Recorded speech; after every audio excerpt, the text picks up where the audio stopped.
Hello दोस्तों, स्वागत है आपका आपके अपने ही चैनल आरसी सेंटर पे। आज से हम सब स्टार्ट करेंगे क्लास 10th के बायोलॉजी को, जीव विज्ञान को।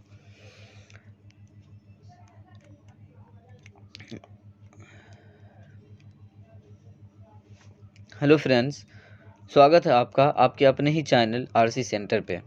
आज से हम सब स्टार्ट करेंगे क्लास 10th के जीव विज्ञान को, क्लास 10th के बायोलॉजी को। और क्लास 10th के बायोलॉजी के प्रत्येक चैप्टर को एक एक करके हम सब कंप्लीट करेंगे। उससे पहले हम सब देख लेते हैं एक दो क्वेश्चन, जैसे कि लिखे हैं जीव विज्ञान किसे कहते हैं। जीव विज्ञान का परिभाषा क्या है? तो इसका आंसर है विज्ञान की वह शाखा जिसके अंतर्गत सजीवों का अध्ययन किया जाता है, जीव विज्ञान कहते हैं। जिसके अंतर्गत सजीवों का अध्ययन करते हैं उसे जीव विज्ञान कहते हैं या बायोलॉजी कहते हैं इसको। उसके बाद है फिर जीव विज्ञान का जनक किसे कहते हैं? Father of biology. तो फादर ऑफ बायोलॉजी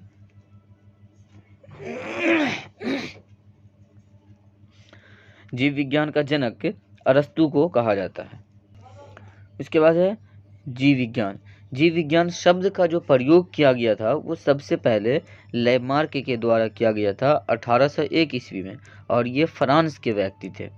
उसके बाद है जीव विज्ञान के प्रकार। इसको दो शाखाओं में बांटा गया है, एक होता है जंतु विज्ञान और एक होता है वनस्पति विज्ञान। जंतु विज्ञान को जूलॉजी कहते हैं और वनस्पति विज्ञान को बॉटनी कहते हैं। जीव विज्ञान के जो जनक है वो अरस्तु, और जंतु विज्ञान के भी जनक जो है वो अरस्तु ही है। लेकिन इसका दूसरा शाखा जो है जिसको वनस्पति विज्ञान, जिसमें पेड़ पौधों का अध्ययन किया जाता है, इसके जो जनक हैं उसका नाम है थियोफिरिस्टस। अब हम सब पहला चैप्टर को स्टार्ट करेंगे और इस पहला चैप्टर का नाम है जैव प्रक्रम। यदि आप अपने तैयारी को बेहतर बनाना चाहते हैं और मैट्रिक बिहार बोर्ड में बेहतर से बेहतर नंबर लाना चाहते हैं तो आप हमारे चैनल से जुड़े रहें और हमारे चैनल को सब्सक्राइब कर लें, ताकि इस तरह के प्रत्येक वीडियो की नोटिफिकेशन आप तक पहुंचती रहे और आपकी तैयारी भी बेहतर हो सके। तो चलिए हम सब इस चैप्टर में आने वाले जितने भी क्वेश्चन हैं उन सभी को एक एक करके देखते हैं। क्वेश्चन है पहला, जैव प्रक्रम किसे कहते हैं? पहला क्वेश्चन है जैव प्रक्रम किसे कहते हैं? तो इसका आंसर हो जाएगा वे सारी क्रियाएं जिनके द्वारा जीवों का अनुरक्षण होता है, जैव प्रक्रम कहते हैं। जिनके द्वारा जीवों का, वे सभी क्रियाएं जिनके द्वारा जीवों का अनुरक्षण होता है, उन सभी क्रियाओं को जैव प्रक्रम कहते हैं। उसके बाद है पोषण किसे कहते हैं? इसका आंसर होगा वह विधि जिससे कोई भी जीव पोषक तत्वों को ग्रहण करके, पोषक तत्वों मतलब जो भी चीज़ को हम सभी खाने में उपयोग करते हैं वो सभी पोषक तत्व कहलाएगा। तो पोषक तत्वों को ग्रहण करके उनका उपयोग करते हैं, पोषण कहलाता है। वह विधि जिससे जीव पोषक तत्वों को ग्रहण करके उसका उपयोग करता है उसे पोषण कहते हैं। पोषण मुख्य रूप से दो प्रकार के होते हैं। पोषण कितने प्रकार के होते हैं? पोषण दो प्रकार के होते हैं। पहला होता है स्वपोषण और दूसरा होता है परपोषण। स्वपोषण और परपोषण। उसके बाद है फिर क्वेश्चन, स्वपोषण किसे कहते हैं? तो इसका आंसर हो जाएगा जो अपने पोषण के लिए किसी दूसरे जीव पर निर्भर नहीं रहता है उसे स्वपोषण कहते हैं। जो अपने पोषण के लिए किसी दूसरे जीव पर निर्भर नहीं रहता है उसे स्वपोषण कहते हैं। जैसे कि पेड़ पौधा और शैवाल, ये क्या करते हैं? अपने पोषण के लिए किसी दूसरे जीवों पर निर्भर नहीं रहता है, इनका भोजन अपने आप पेड़ पौधा में ही तैयार हो जाता है प्रकाश संश्लेषण की क्रिया से। तो ये किसी दूसरे पर निर्भर नहीं रहता है, इसीलिए हम सब कह सकते हैं कि पेड़ पौधा जो है स्वपोषण के उदाहरण है। उसके बाद होता है परपोषण। जो अपने पोषण के लिए किसी दूसरे जीव पर निर्भर रहता है उसे परपोषण कहते हैं। जैसे कि मानव, हम सभी क्या करते हैं? अपने पोषण के लिए दूसरी चीज़ों पर निर्भर रहते हैं, जैसे फसलों पर, पशुओं पर, इन सभी पर निर्भर रहते हैं। पशु पक्षी जितने हैं ये जानवर, ये सभी जो है पर पोषण के उदाहरण है, क्योंकि ये सभी अपना भोजन खुद तैयार नहीं कर सकते हैं, ये दूसरे जीवों पर निर्भर रहते हैं या दूसरे चीज़ों पर निर्भर रहते हैं अपने पोषण के लिए। उसके बाद क्वेश्चन है परपोषण के प्रकार। यदि हम सब परपोषण के प्रकार की बात करें तो परपोषण तीन प्रकार के होते हैं। पहला होता है मृतजीवी पोषण, दूसरा होता है परजीवी पोषण और तीसरा होता है परानी संपोषण। मृतजीवी पोषण, परजीवी पोषण और परानी संपोषण।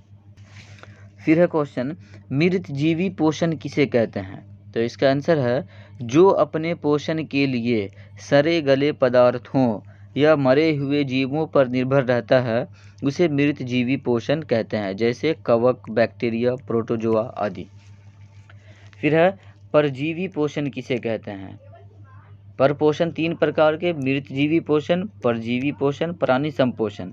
तो परजीवी पोषण किसे कहते हैं? आंसर हो जाएगा जो अपने पोषण के लिए किसी दूसरे जीव को नुकसान पहुंचाता है उसे परजीवी पोषण कहते हैं, जैसे कि जोंक हो गया, मच्छर हो गया, खटमल हो गया। ये अपने पोषण के लिए क्या करता है? दूसरे जीवों को नुकसान पहुंचाता है। तो ये जो है परजीवी पोषण के उदाहरण हैं। उसके बाद है क्वेश्चन, परानी संपोषण किसे कहते हैं? आंसर होगा जो अपना पोषण ठोस या तरल पदार्थों के रूप में ग्रहण करता है उसे परानी संपोषण कहते हैं, जैसे कि मानव, पशु, मेढक आदि। हम सभी क्या करते हैं? अपना जो पोषण करते हैं ठोस या तरल पदार्थों के रूप में कहते हैं, ये इसीलिए मानव, पशु, मेढक ये सभी परानी संपोषण के उदाहरण हैं। उसके बाद है परजीवी पोषण के प्रकार। तो परजीवी पोषण जो है, जैसे हमसे पीछे देखे अभी, परपोषण 3 प्रकार के, मृतजीवी पोषण, परजीवी पोषण और परानी संपोषण। अब ये परजीवी पोषण को 2 भागों में बांटा गया है। परजीवी पोषण 2 प्रकार के होते हैं, अंतः परजीवी पोषण, बाह्य परजीवी पोषण। परिभाषा होगा अंतः परजीवी पोषण का, जो अपने पोषण के लिए किसी दूसरे जीव को शरीर के अंदर से नुकसान पहुंचाता है उसे अंतः परजीवी कहते हैं, जैसे कि गोल कृमि। ये सभी जो होता है ये किसी जीव के अंदर में, शरीर के अंदर रहता है और हमारे शरीर को नुकसान पहुंचाता है। तो शरीर के अंदर से जो नुकसान पहुंचाता है उसे अंतः परजीवी कहते हैं। उदाहरण हो जाएगा गोल कृमि। उसके बाद है क्वेश्चन, बाह्य परजीवी पोषण किसे कहते हैं? जो अपने पोषण के लिए किसी दूसरे जीव को शरीर के बाहर से नुकसान पहुंचाता है, किसी दूसरे जीव को शरीर के बाहर से नुकसान पहुंचाता है उसे बाह्य परजीवी कहते हैं, जैसे कि जोंक हो गया, मच्छर हुआ। ये सभी हमारे शरीर को नुकसान पहुंचाता है लेकिन शरीर के ऊपरी भागों से, शरीर के बाहरी भागों से। तो ये सभी जो है ये बाह्य परजीवी का उदाहरण है, जोंक, मच्छर, जूं आदि। अच्छा, यहाँ पे एक क्वेश्चन लिखे हैं, स्वपोषण क्रिया का सारांश। स्वपोषण जो होता है, जो पेड़ पौधा अपना भोजन खुद तैयार करता है, वो किसी दूसरे जीवों पर निर्भर नहीं रहता है, उसके बारे में लिखा है यहाँ पे। जो पत्तियाँ होती है, जिस भी पेड़ पौधा की पत्तियाँ हरी होती है उसमें क्लोरोफिल पाया जाता है, पत्तियों में पाया जाता है क्लोरोफिल। और मिट्टी से, यहाँ पे लिखा है मिट्टी से अवशेषण द्वारा, मिट्टी से पेड़ पौधा को मिलता है जल। तो मिट्टी से जल मिलता है और पत्ती में क्लोरोफिल पाया जाता है। वायुमंडल से कार्बन डाइऑक्साइड मिल जाता है, वायुमंडल से कार्बन डाइऑक्साइड मिलता है और सूर्य से सूर्य का प्रकाश मिलता है इसको। इतना चीज़ों को मिलने के बाद प्रकाश संश्लेषण की क्रिया होती है, और जब प्रकाश संश्लेषण की क्रिया होती है तो निर्माण होता है ग्लूकोज का, और उसके बाद निर्माण होता है ऑक्सीजन का। तो ग्लूकोज का जो निर्माण होता है ये पौधों के विभिन्न भागों में ही विखंडित हो जाता है, मतलब इसका प्रयोग जो है पौधों में ही हो जाता है। और जो ऑक्सीजन है ये वायुमंडल में मुक्त हो जाता है और उसी ऑक्सीजन को फिर हम सभी ग्रहण करते हैं, जिसकी सहायता से हम सभी सांस ले पाते हैं। ये स्वपोषण का एक छोटा सा सारांश दिया है यहाँ पे। फिर है प्रकाश संश्लेषण, फोटोसिंथेसिस। वह विधि जिसके द्वारा पौधे प्रकाश की उपस्थिति में स्वयं अपना भोजन तैयार करता है, स्वयं मतलब खुद अपना भोजन तैयार करता है, तो उस विधि को ही प्रकाश संश्लेषण, फोटोसिंथेसिस कहते हैं, जिसके द्वारा पेड़ पौधा अपना भोजन खुद तैयार करते हैं।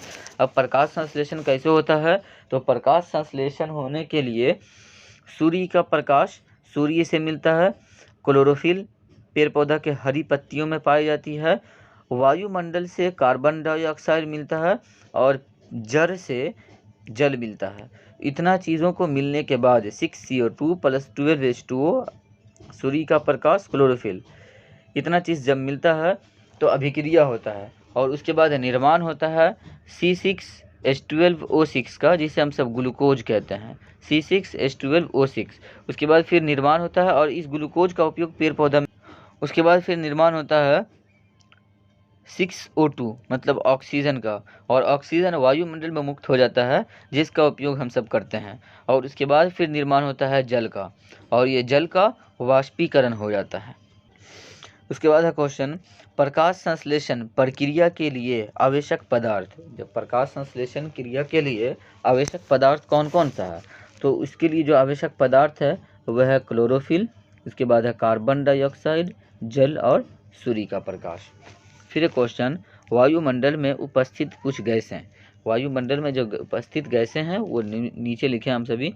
लिखा, वायुमंडल में उपस्थित गैसें निम्नलिखित है। पहला नंबर में है नाइट्रोजन। वायुमंडल में 78% नाइट्रोजन है। ऑक्सीजन 21% लगभग। जो इसका एग्जैक्ट अमाउंट है वो है 20.99%। उसके बाद है कार्बन डाइऑक्साइड 0.03%, ऑर्गन 0.093%। उसके बाद हाइड्रोजन, हीलियम और ओजोन, इन सभी गैसों की जो अमाउंट है वो बहुत ही कम है, 0.001% इस तरह करके दिया है। उसके बाद है क्वेश्चन, ऑक्सीजन का खोज किसने किया। ऑक्सीजन का जो खोज किया था उसका नाम है जोसेफ प्रिस्टले। जोसेफ प्रिस्टले के द्वारा ऑक्सीजन को खोजा गया था। उसके बाद है कार्बन डाइऑक्साइड का खोज किसने किया। Joseph black. जंतुओं में पोषण की दो विधियाँ, सूक्ष्म जीवों में पोषण, मानव में पोषण। दोनों में पोषण की जो विधि है वो अलग अलग है, अलग अलग तरीके से दोनों में पोषण होती है। उसके बाद है सूक्ष्म जीवों में पोषण के प्रकार। सूक्ष्म जीवों में पोषण 3 प्रकार के, सूक्ष्म जीवों में पोषण के 3 प्रकार है, अंतर्ग्रहण, पाचन, बहिष्करण। अब अंतर्ग्रहण किसे कहते हैं। जब कोई जीव भोजन को अपने शरीर के अंदर ग्रहण करता है तो उसे अंतर्ग्रहण कहते हैं। उसके बाद है क्वेश्चन, पाचन किसे कहते हैं। भोजन का शरीर के अंदर सरल अणुओं में विघटित होना पाचन कहलाता है। बहिष्करण, भोज्य पदार्थों का शरीर से बाहर निकलने की क्रिया को बहिष्करण कहते हैं। उसके बाद है क्वेश्चन, अमीबा में पोषण। अमीबा एक कोशिकीय प्राणी है जिसका कोई आकार निश्चित नहीं होता है। अमीबा का आकार निश्चित नहीं होता, ये अनियमित आकार के होते हैं, अलग अलग आकार के होते हैं। यह अपना भोजन प्राणी संपोषण के आधार पर शैवाल, जीवाणु, विषाणु, कवक को कूटपाद के सहायता से ग्रहण करता है। जैसे कि यहाँ पे देख सकते हैं ये सब अमीबा है।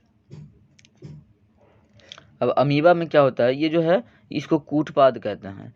अब भोजन इसके साइड में था यहाँ पर, जैसे ही यहाँ पे भोजन आया कोई, ये धीरे धीरे ये दोनों ओर से बंद होने लगा, और बंद होने के बाद यहाँ पे थोड़ा सा बंद हुआ और ये पूरे बंद हो गया, और अंदर जाने के बाद भोजन का उपयोग हो जाता है। कूटपाद इसी को कहते हैं। कूटपाद की सहायता से भोजन ग्रहण करता है जो ये अमीबा होता है वो। उसके बाद है फिर पैरामीशियम में पोषण। पैरामीशियम में पोषण, यह एक कोशिकीय प्राणी है। इसका आकार निश्चित होता है। यह चारों ओर से सीलिया से घिरा रहता है। ये जो पैरामीशियम है ये चारों तरफ से सीलिया से घिरा हुआ होता है, सीलिया से। उसके बाद है पैरामीशियम में पोषण, यह एक कोशिकीय प्राणी है। इसका आकार निश्चित होता है। यह चारों ओर से सीलिया से घिरा रहता है। इसके जिस स्थान में भोजन ग्रहण होता है उसे कोशिका मुख्य कहते हैं। नीचे एक चित्र बना हुआ है, ये एक चित्र है पैरामीशियम का। ये एक कोशिकीय प्राणी है और इसका जो आकार होता है ये निश्चित होता है हमेशा।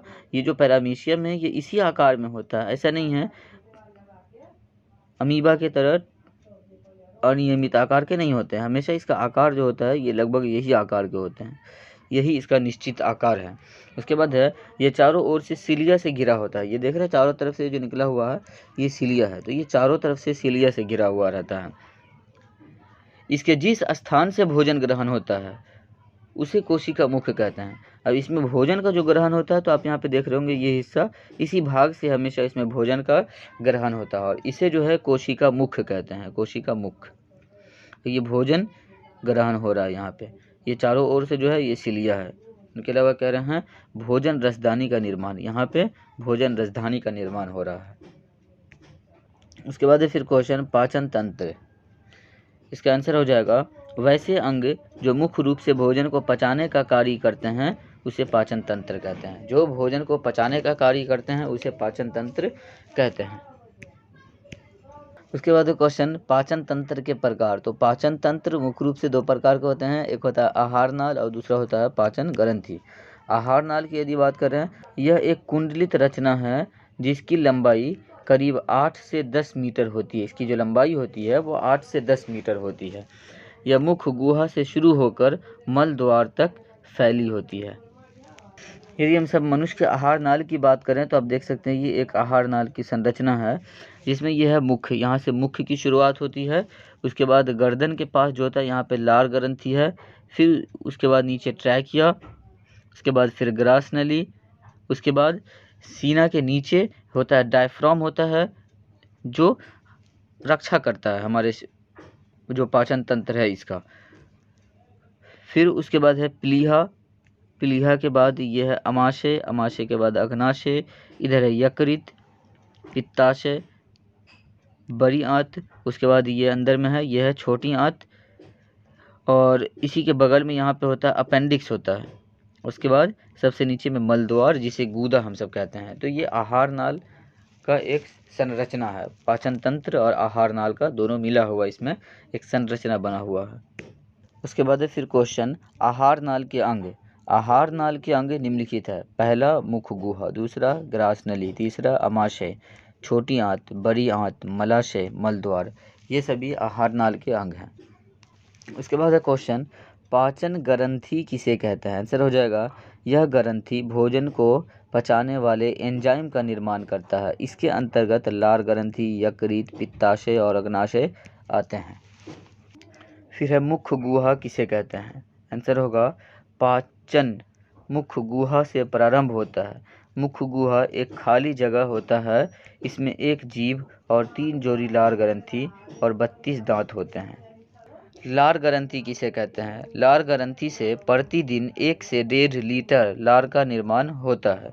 लार ग्रंथि से लाइसोजाइम, टाइलिन तथा म्यूलिन नामक एंजाइम निकलते हैं। हमारे मुंह में 3 जोड़ी लार ग्रंथि पाई जाती है, पहला पैरोटिड, दूसरा सबमंडिबुलर और तीसरा सबलिंगुअल। इसके बाद है दांत। दांत के बारे में यदि हम सब बात करें तो दांत का जो बाहरी भाग होता है उसको इनामेल कहते हैं। हमारा जो दांत होता है वो 2 परतों से बना हुआ होता है। ऊपरी परत को इनामेल कहते हैं और जो निचली परत होती है, आंतरिक भाग होती है, उसे डेंटाइन कहते हैं। बच्चों में जो दांतों की संख्या होती है वो 20 दांत निकलती है बच्चों में, और जो वयस्क होते हैं उसमें उसके मुंह में 32 दांत होते हैं। ये जो 20 दांत है इसको दूध का दांत भी कहते हैं, जो बचपन में ही 10-12 साल तक निकलने के बाद धीरे धीरे टूट जाते हैं। तो टोटल 20 दांत निकलते हैं। उसके बाद फिर से जब नया दांत निकलना शुरू होता है तो कुल दांतों की संख्या 32 हो जाती है।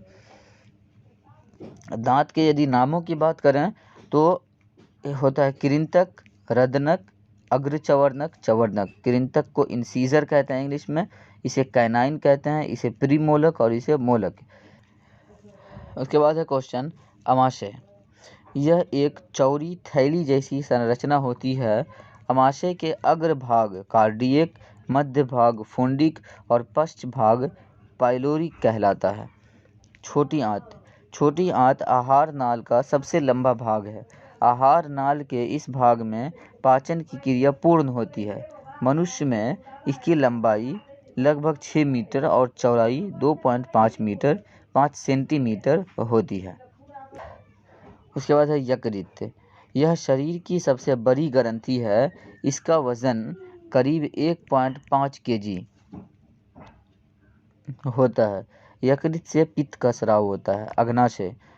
अमाशय के ठीक पीछे और ग्रहणी को घेरे हुए पीले रंग की एक ग्रंथि होती है जिसे अग्नाशय कहते हैं। अग्नाशय रस में ट्रिप्सिन, इमाइलेज, लाइपेज और न्यूक्लिएज नामक एंजाइम पाए जाते हैं। उसके बाद है इस चैप्टर का लास्ट क्वेश्चन बड़ी आंत। यह पाचन तंत्र का अंतिम भाग है। यहाँ अपशिष्ट पदार्थों में मिले हुए जल का अवशोषण कर लिया जाता है। पचा हुआ अपशिष्ट पदार्थ गूदा के द्वारा शरीर से बाहर निकल जाता है। दोस्तों यह चैप्टर यहीं पर कंप्लीट होता है, और इस बायोलॉजी से पहला चैप्टर का जितना भी क्वेश्चन था वो सभी क्वेश्चन हम सभी इस चैप्टर में कंप्लीट कर चुके हैं। इस चैप्टर का कुछ क्वेश्चन छूट गया है, जो कि हम सब क्वेश्चन आंसर जो करेंगे तो वहाँ पर ये कंप्लीट हो जाएगा। क्वेश्चन आंसर जो करेंगे तो क्वेश्चन आंसर में वो क्वेश्चन है, तो वहाँ से जो क्वेश्चन छूटा है वो भी पूरे तरीके से हम सभी का कंप्लीट हो जाएगा। तो क्वेश्चन आंसर करने के बाद ये चैप्टर अच्छे से हम सभी का पूरा तैयार हो जाएगा। और उसके अलावा एग्ज़ाम में जितना भी क्वेश्चन आएगा इस चैप्टर से, तो जितना ही हम सब कंप्लीट किए हैं इतना ही में से आएगा, इससे बाहर से क्वेश्चन नहीं आएगा। तो आप यहाँ से अपना तैयारी अच्छे से कर सकते हैं। और चैनल को सब्सक्राइब करके भी रख लें, ताकि इस तरह के प्रत्येक वीडियो की नोटिफिकेशन आप तक पहुँचती रहे और आपकी तैयारी भी बेहतर हो सके। अपने दोस्तों के साथ भी शेयर कर दें। मिलते हैं नेक्स्ट वीडियो में। वीडियो को पूरा देखने के लिए बहुत बहुत शुक्रिया।